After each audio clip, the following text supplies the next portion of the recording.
It is time to grab your dose of compassion, share your story, and solve your anxiety and depression.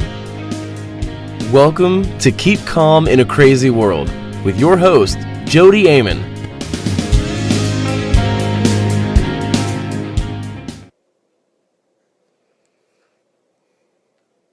Hey everyone, welcome to Keep Calm Radio. It's me, Jodi Amon, and I'm so happy to be here tonight talking about this subject because it is so near and dear to our heart, so needed in the world today by all of us. You know, I know we're craving connection, we're craving peace of mind, we're craving some understanding about this crazy world and all the things going on. And so that's why I thought I'd do this topic tonight when Sarah canceled my original guest for this evening. Sarah is ill, and so we rescheduled her, and I said, I know exactly what I want to do.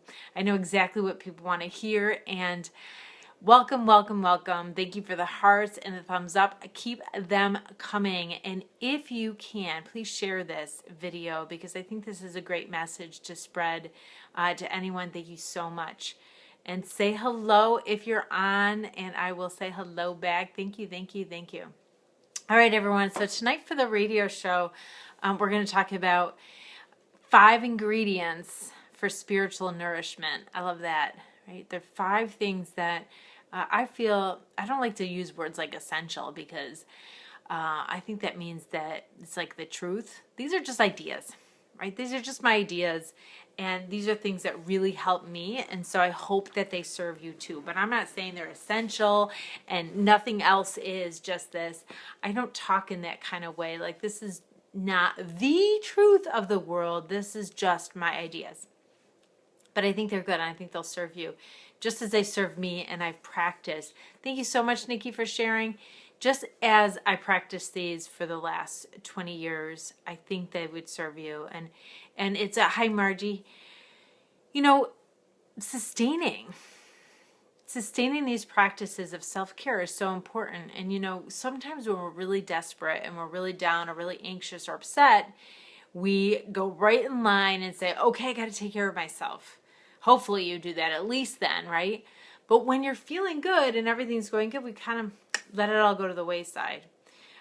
Or when you're feeling mediocre or down or something, you forget to exercise, you forget to meditate, you don't get enough sleep and all that jazz. Why? It is so important at all times when you're feeling good, feeling bad, feeling anywhere in the middle, to do these things, to stay with these practices, because they are going to get you through the good and the bad and the ugly. And they're not hard. It's just about prioritizing. Now, the first ingredient I'm going to put in here is time. You have to carve out some time. You have to. And for a really long time, I always joke about this, that I always felt like I was in retreat, but right in the middle of my life. Like, my life is crazy and really busy, and I also was doing this deep spiritual work at the same time, and I've always been like that. I could always kind of be on retreat and be in the world at the same time, and I think that we all could do that. But that doesn't mean I'm not disciplined enough to make sure I have some time to devote to self-care. And I see a lot of ways like self-care and spiritual care are really similar.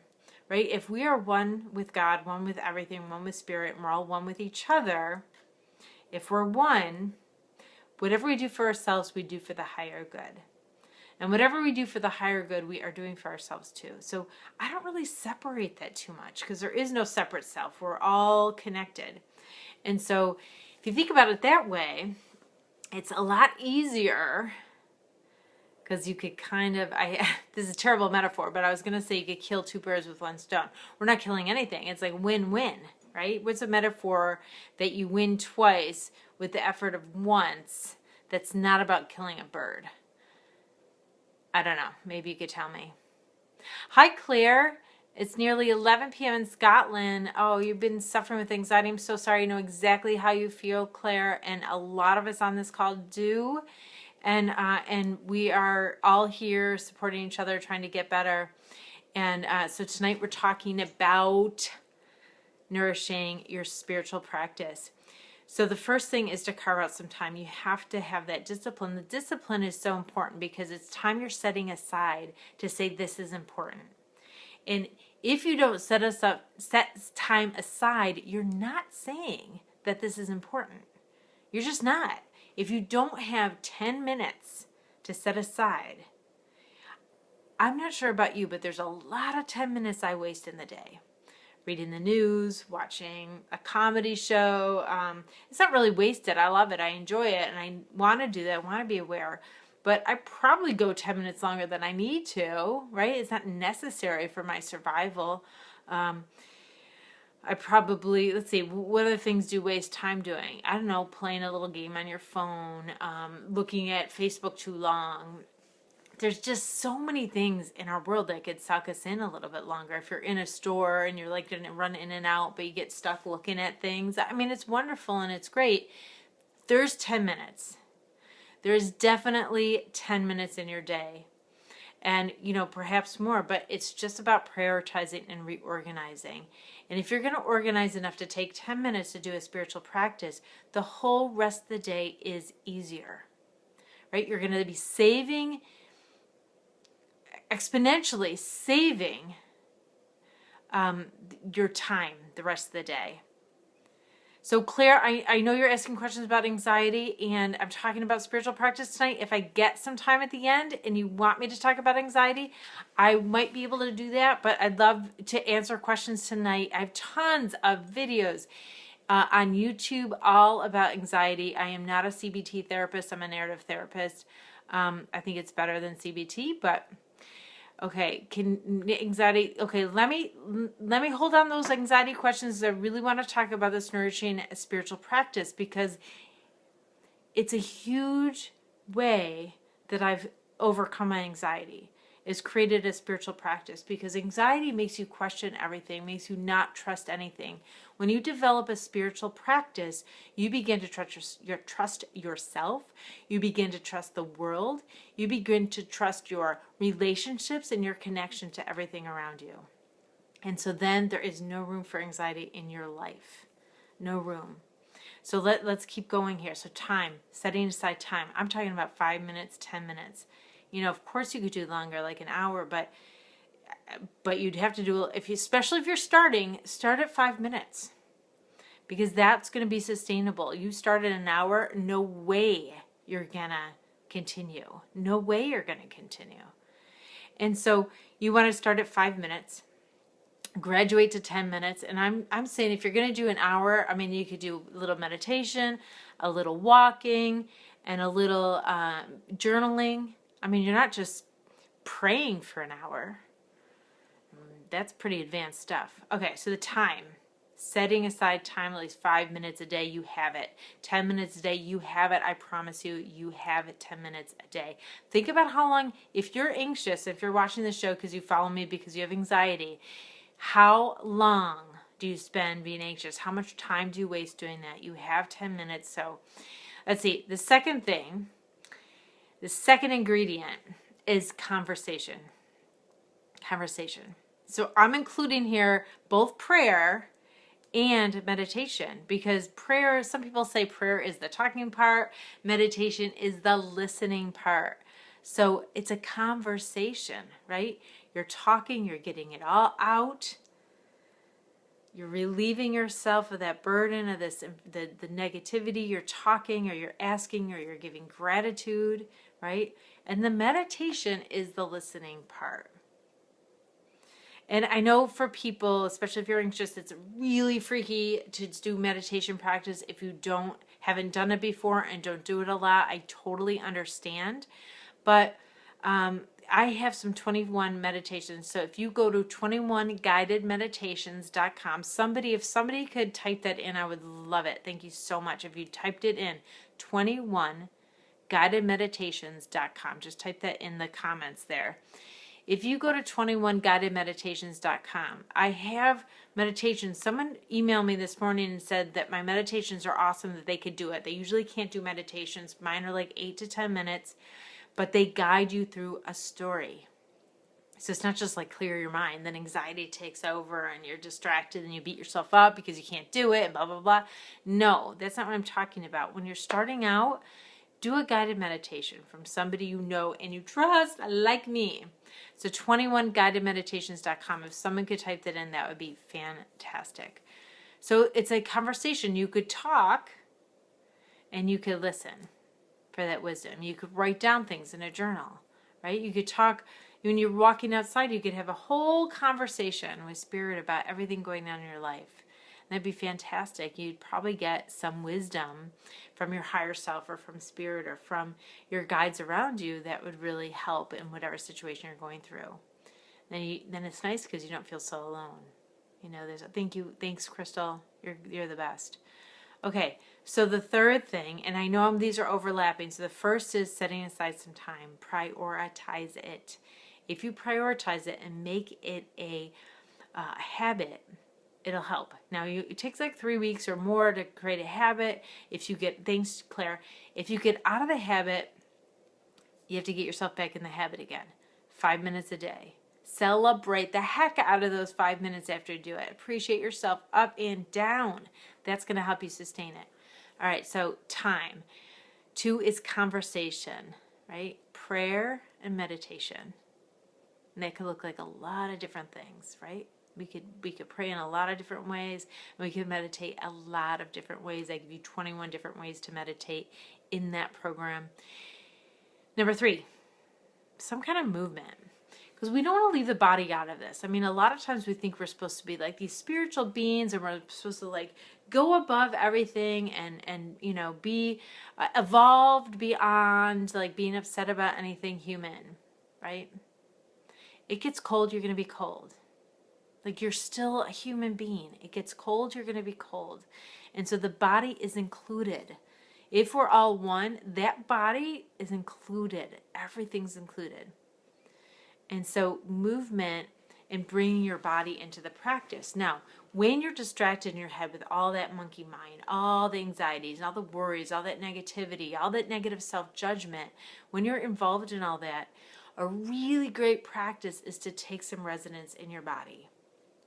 That's why yoga works so good. Even with people with trauma, if you've had trauma, yoga is awesome because you're so focused on your body. Like you're in a lunge and you have your arms out and they're like, okay, make sure your hips are square and okay, push that in a little bit. You know, they're describing these little tiny micro movements of your body to get that pose right. So you're so focused on that you're out of that monkey head because you're like thinking about your hips and you're trying to imagine them exactly perpendicular, right? And you're breathing into that. And maybe there's, you know, your muscles are, because you're in the lunge for a long time and you're starting to get a little bit shaky in there. It takes you right out of your head. Walking or running, when people exercise, those endorphins go right to your brain. The tryptophan goes right to the brain. It makes you feel good. And when sometimes you're stressed out and you take a walk and it like eases itself out. There's a spiritual practice in taking care of the body. And that could go beyond movement, of course, like all the other self-care, like taking a nice bath or giving yourself a nice massage or something like that, or, you know, putting lotion on because your skin is dry. All of that is self-care and movement, taking care of that body. Hi, Barb. Claire asks, is there a better time of day to meditate? Nope, you could do it any time of day. You could be flexible if you need to, but it is really good to keep some kind of routine. So if you are, like Claire said, you said you were pretty anxious. If you're pretty anxious, it's really good to stick to a routine as close as possible until you feel a little bit better. That's going to help you get better a lot faster if you stick to a routine. So you get up every morning, you meditate, you take a walk, you have your coffee or whatever, and then you run your errands. I'm not sure if you're working, whatever, say it's a day off. You run your errands, you come home, you read a book. Whatever your routine is, having that same routine every day at the same time, exercise at the same time, eat at the same time, sleep at the same time, and meditate at the same time until your anxiety goes away. So yeah. Hi, Heather. So I appreciate all of you. So let's see. We got 1, time. put time aside. Number 2, conversation. Prayer. Obviously, we're going to have prayer in a spiritual practice, right? Or meditation, or both. 3 is bringing that body in. Movement. Some kind of movement. And, dance. It could be such a spiritual practice. Okay, so number 4. I like this one. Number 4, community. The 4th ingredient to spiritual nourishment is having a community. Isolation is the worst thing on the psyche and the worst thing on your spiritual being. Being in isolation, it is very, very difficult to be happy or at peace or healthy in any way when you're in isolation. This is because you're only a self in relationship. And so you're only a self in reflection by all the people around you. And we need relationships to grow and understand and see ourselves and like ourselves and all that good stuff. We need relationships to do that. And in that community, you're giving. So you're generous. You get to see yourself with that kind of identity, and you're receiving, right? So you get that sense of worth. And that sense there's this connection in that community. So important if you have some kind of community or a teacher or something that will help you with that practice or help sustain that practice. So it could be like a church or a spiritual community like that. It could be going on retreat. I got a retreat coming up. Registration closes on Wednesday. If you're interested in my retreat, comment and I will let you know all about it. But So, going on a retreat, you get close to those people, you sustain that afterwards, you connect with them, or you could join like a group that does that kind of thing, or do a meditation program like I have. Community. There's a million different ways that you can get community. Grab a couple women, have a reading group, but read kind of more spiritual groups, then you could talk about books, then you could talk about it. There's just grab a couple women and say, let's get together and just talk about life. Excellent. It will change your whole life. So that's 4. Let's go over them again. Time, conversation, movement, and community. And number 5, you guys want to guess what number 5 is? Because it's me who's talking, you could guess. I bet you could guess what I'm gonna say. You can't type fast enough, can you? Nature, because that's me. Because I like nature so much, and so nature is a huge part of my spiritual practice. But it's so happy, like it makes me so happy, right? The beauty of it's so spectacular. That I don't think I'm the only one here, because I see tons of pictures on Facebook of nature and beauty in nature, and so I think it strikes all of us somewhere like really deep inside to be in nature and notice that. I mean, I know like in different countries, thank you for the hearts, they do stuff like forest bathing, because they see what the difference it makes on somebody's body and mind and soul. Being in nature is just a perfect place to have those conversations, the perfect place to do that movement. Grab some friends, you could have community and go out in nature. Hi, Mike. And it's fantastic. It's a really fantastic part of a spiritual practice, connecting with nature somehow. I mean, just the sun and how the lights just reflect off everything. It just can be, it's so incredibly moving. And it gets to places in nonverbal.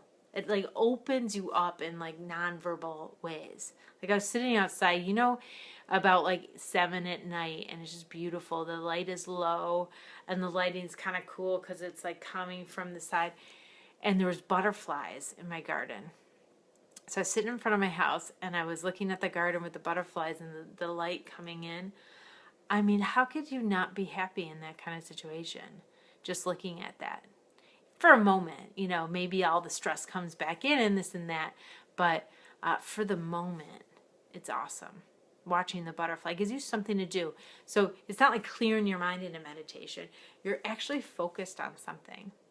And that's like mindfulness. You could just be focused on whatever you're doing, and that's good, right? focused on whatever. You could do a mandala, you could breathe, you could be doing the dishes and be meditating. It's like if you practice mindfulness, really, you could do it all day long. So in reality, you can be on a retreat in your life all the time. I do think it's good to get away sometimes. I do think it's good to set some time aside to be quiet. If you're really, really anxious, I would take just a couple minutes, but I do something specific with it. Either use my meditations, they work with people with anxiety, or you, oh, that's awesome. Oh, Crystal, watch hummingbirds while doing yoga outside. Fantastic. Oh, I love it. So, yeah, beautiful. I love that picture of you, Crystal, because I know how you've struggled so long, and so I'm so happy about that. So, yeah, walking with your boyfriend, that's wonderful. A walking meditation was great when you were too anxious to sit and meditate. Now I meditate for about 10 minutes. Yay, Crystal, look at you. So Crystal couldn't even do any of it. And I was like, walk around with a book on tape in your ear. And, you have to do two things at once sometimes when you're so intense. And then as the anxiety goes away and your confidence comes up, you can maybe look at a candle and watch the candle flame flicker, or color a mandala. I have a coloring book coming out. So you could color. Meditation doesn't have to be clearing your mind. You can be stretching and just breathing into your body. You could be, like I said, you could be walking meditations or coloring meditation or looking at a candle, or, there's a lot of different ways you can meditate, not just one way, or listen to the story like my meditations. All right, I have a couple minutes for questions for all of you. If anyone has a question, I'd love to take it.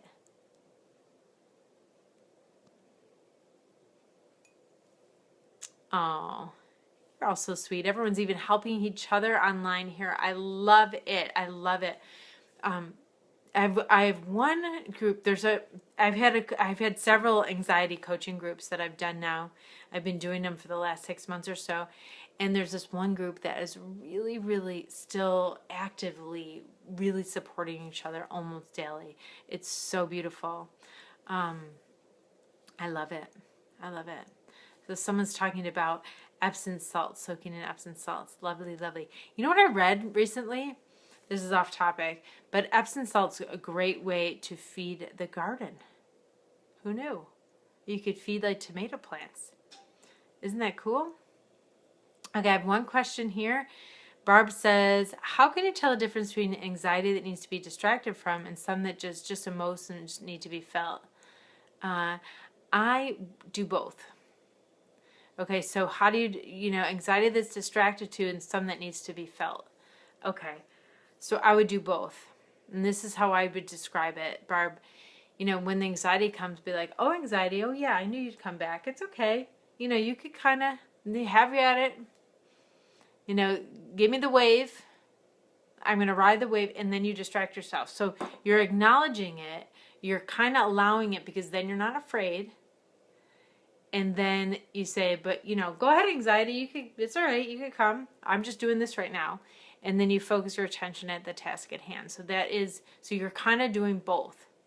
You're allowing yourself to feel it. You're not afraid of it. You're like, have at it. Go ahead. Anxiety needs you to be scared. So it doesn't need you to feel the feelings and get scared and rev yourself up. You could feel the feelings, ride that wave of panic, and refocus while your body's coming down. It takes a few minutes to come down from the adrenaline rush. If you're not afraid, it takes a few minutes to come down. So you want to say, oh, I know what this is. I know exactly what this is. This is anxiety. All right, ride the wave. And while you're doing that, I'm going to be doing this over here. So you're allowing it. You're totally facing it. You're not afraid. You're not stuffing anything. You're not judging anything. And you get into a task. Okay, I'll take another question here. Yeah, great, cry. Now, I had this book once. It was brilliant. It was talking, one thing was like water takes anxiety away, either crying, bathing, showering, and it really does. It really does. So it's kind of a, like crying, it just gets that, it's a release. Okay, Claire, how long did it take you to feel enormously with anxiety? I'm 2 years suffer after being ashamed to speak about it for the first year. Oh, that's too bad, Claire. I'm sorry that you wasted that first year suffering so much. I'm so happy that you're speaking out and hopefully getting help. It's hard to know because I was kind of, the way I see anxiety going away, and I had to figure it all out for myself, but the way I see anxiety going away is it gets less and less often, it gets less and less intense, and further apart. Now I'm repeating myself. Less intense, shorter in duration, and further apart until it finally goes away. And so that could take a month, and it could take a year. It just depends on how fast you change the beliefs that keep the anxiety there. You could change them in a week, and you could change them in a year. But it gets better and better. Of course, there might be some, bad days here and there, but if you freak out about them and get really terrified, then they are worse. If you say, oh, that's just anxiety, it's okay, you can come, I know exactly what you are, I'm just doing this right now.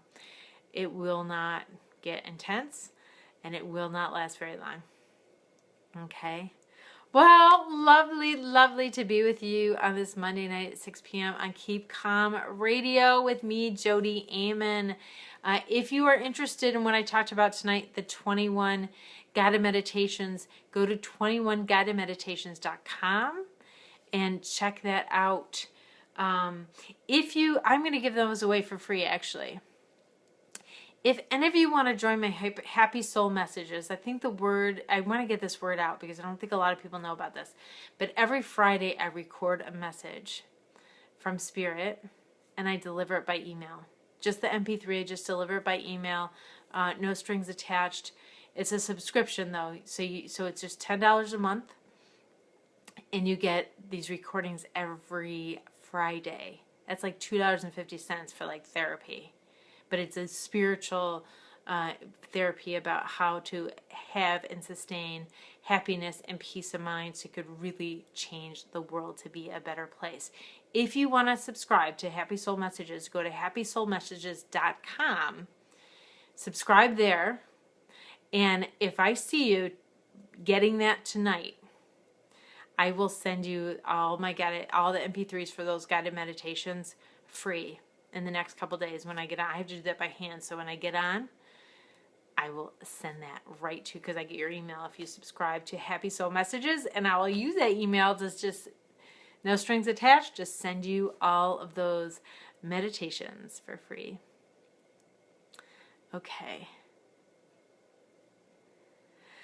Well, nice to meet you, Claire. Nice to meet you. Thanks, Crystal, for all your help. Thanks, everybody, for being on tonight. I really appreciate it. I will be here every Monday at 6 p.m. I'm taking 2 times off. One, I think, is at August 21st. First, I won't be here. I'm taking my son to college. And on Labor Day in the U.S., it's September 4th, I think. That is a day off in the U.S. And so I will not be here. But I'll be here every other Monday, 6 p.m. I'll be here myself or have a guest, and we're just going to have a blast and give you tons and tons of information and help on how to overcome anxiety, depression, worry about the world, and all the stress that we're under constantly all the time. I'm here to help relieve that for you. So I will see you next week, but in the meantime, let that you want to be shine through.